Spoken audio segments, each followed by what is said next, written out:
حضور صلی اللہ علیہ وسلم کے معجزات۔ نمبر 1، ستون کا رونا۔ مسجد نبوی میں پہلے ممبر نہ تھا، مسجد میں خرمے کے تنے کا ایک ستون تھا۔ آپ صلی اللہ علیہ وسلم اس سے ٹیک لگا کر خطبہ دیا کرتے تھے۔ ممبر تیار ہوا تو آپ صلی اللہ علیہ وسلم نے اس ممبر پر کھڑے ہو کر جمعے کا خطبہ دینا شروع کیا تو دفعتاً اس ستون سے بچے کی طرح رونے کی آواز آنے لگی۔ بعض روایتوں میں ہے کہ انٹنیوں کی طرح بلبلانے کی آواز آئی۔ حضور صلی اللہ علیہ وسلم ممبر سے اتر کر آئے اور ستون پر تسکین کے لیے ہاتھ پھیرا اور اس کو سینے سے لگایا تو آواز بند ہو گئی۔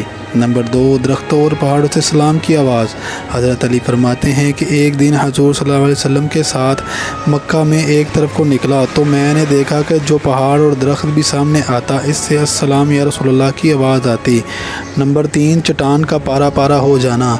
غزوہ خندق میں صحابہ کرام خندق کھود رہے تھے، اتفاق سے ایک جگہ ایک بہت سخت چٹان نکل آئی۔ اسے توڑنے کی بہت کوشش کی گئی مگر وہ نہ ٹوٹی۔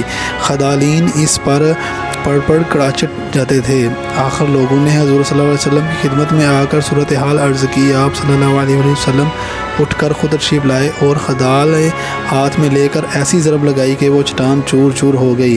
نمبر 3، تلوار کے زخم کا اچھا ہونا اور غزوہ خیبر میں حضرت سلمہ بن اکوع کو ٹانگ میں تلوار کا زخم لگ گیا۔ وہ حضور صلی اللہ علیہ وسلم کے پاس آیا، آپ صلی اللہ علیہ وسلم نے اس پر 3 مرتبہ دم کر دیا، پھر انہیں کوئی شکایت محسوس نہیں ہوئی، صرف نشان رہ گیا۔ گونگے کا بولنا۔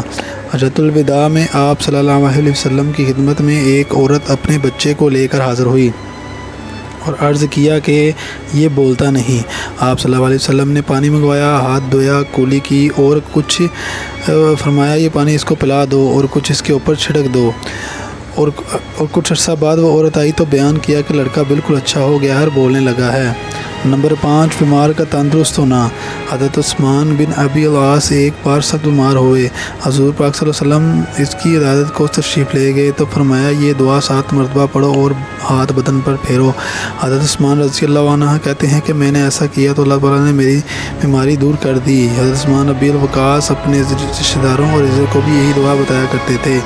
نمبر 6، حضرت سعد بن وقاص کی شفا یابی۔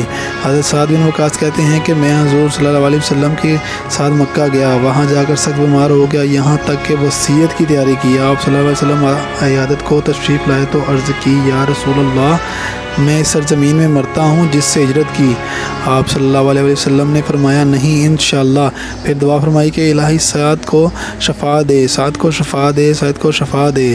حضور اکرم صلی اللہ علیہ وسلم کی دعا سے سعد کو شفا ہوئی۔ حضور صلی اللہ علیہ وسلم کے وصال کے بعد 14 برس تک زندہ رہے۔ نمبر 7، اندھیرے میں روشنی ہونا۔